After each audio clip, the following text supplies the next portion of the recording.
Brydon Carse claimed his best Test figures of 6 for 42, in the process becoming the first England seamer to take an overseas 10-wicket haul in last 16 years, before Jacob Bethell capped the contest with an unbeaten half-century on his debut as Black Caps were hustled to an emphatic 8-wicket defeat in the first Test at Hagley Oval in Christchurch.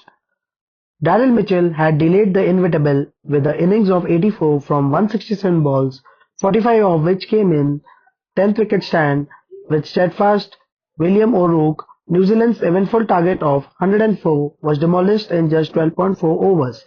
Duckett signalled the charge with an anchoring innings of 27 in 18 balls, while Root capped his 150th Test with no less free-flowing 22 not out from 15.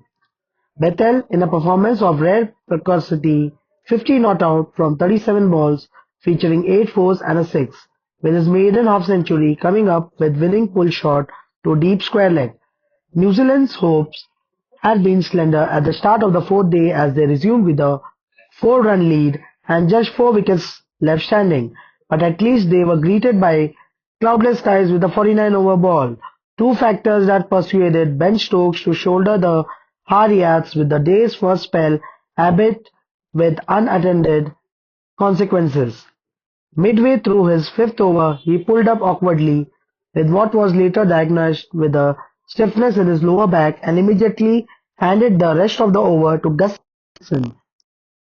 He stayed on the field through the lunch break and later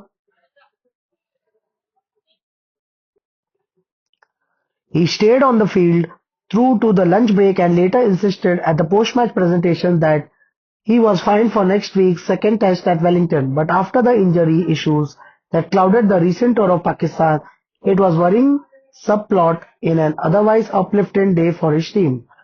By the time of that setback, Carse had already ripped the heart out of the New Zealand's resistance.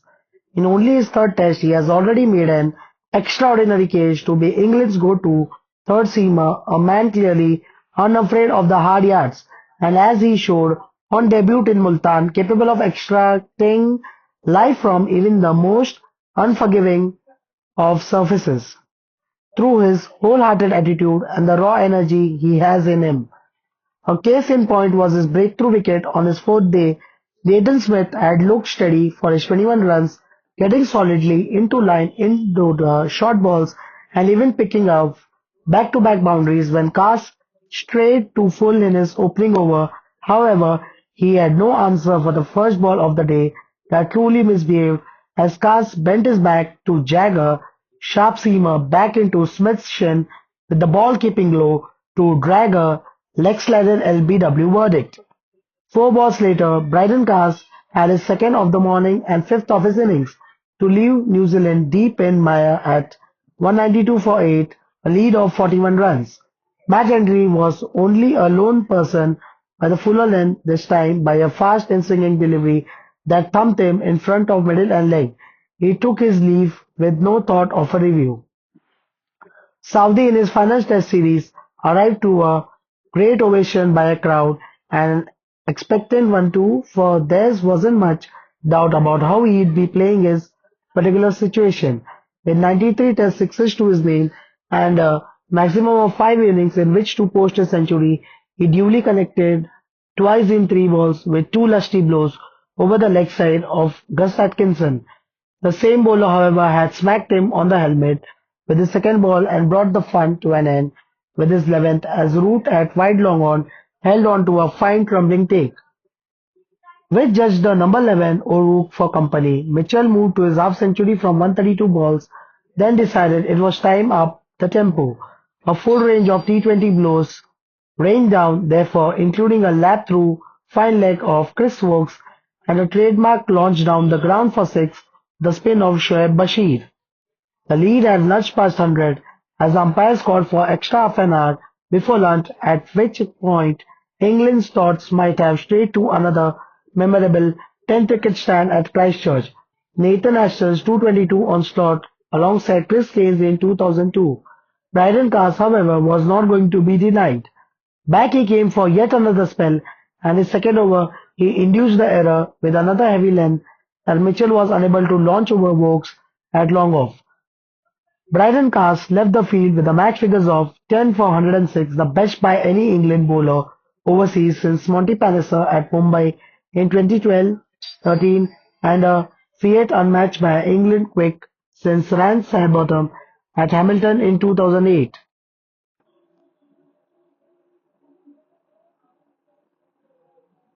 Ryan Bottom at Hamilton in 2008. Neither James Anderson nor Stuart Broad, whose legendary partnership became one test after Sidebottom's feat overmanaged such a haul away from home. England's chase began after the delayed lunch break and for precisely 15 balls. New Zealand put up a fight. Zach Rowley, fresh from a first innings duck, duly poked a return catch in Henry's first over to coup for one, the worst return by an England opener since Mike Atherton made a pair at Johannesburg in 99-2000 and a continuation of his abject record against New Zealand, 168 runs at 9.88 in 17 innings.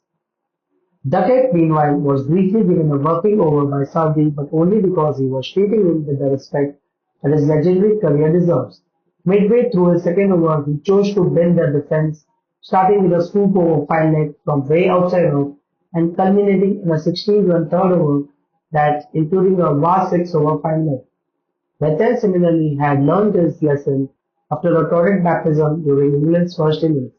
He was soon dancing down the pitch to hit Henry off his length, then exacted his revenge on Smith, a man who had dismissed him first time round. Four fours in a single over included a slap back past the bowler that had shades of Kevin Peterson against Glenn McGrath at the Oval in 2005, and by the end of it, England were halfway to their target in mere 42 balls. Duckett died by the saw, upcutting rope, first ball to deep third, while Root, fresh from his first innings duck, got off his feet with a streaky edge for four, but then added two more in consecutive balls to ensure there'd be no further mishaps. By the end of it all, New Zealand had been flattened at a run rate of 8.21 and over in a denouement that evoked their fourth innings dominance in the original Bazball series of 2022. Much has changed since then, of course, but hand this team a situation in which they can free their arms, and there are few more starting sides in world cricket.